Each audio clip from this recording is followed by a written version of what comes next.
Hello guys, shalom. I hope mko tu poa. Even me, I'm good. I'm doing very well. Kama venye mnaona, hebu onyesha tu hapo. Leo very nice. Rudisha. Leo ni mimi nimepika. Bado ndio napika.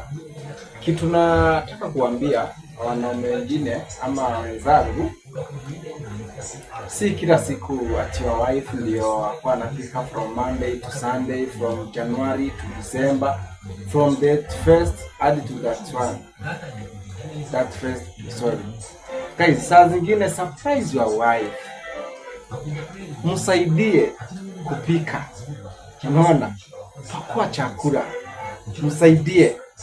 Alafu for example, baonyeshe hii ni mboga leo nimempikia. Alafu make sure ukipika wewe usisahau hii nani, hebu karibisha hapa, usisahau hii ndio chakula inukie vizuri.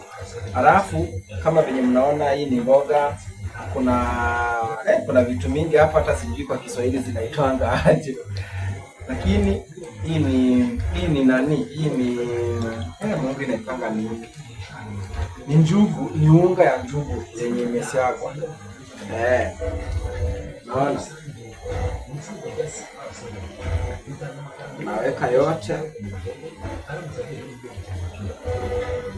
alafu kamaji unaongezea pia maji kidogo tu,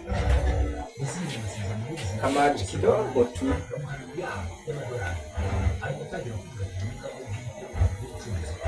Kamaji kidogo. Alafu unachukua hapa nini, kuna inaitwanga aje, very nice, inaitwanga Royco cube. Unaweka kama moja ama mbili,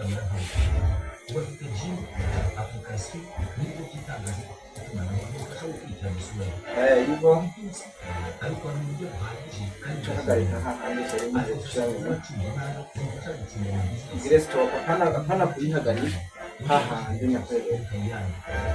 very nice hivyo.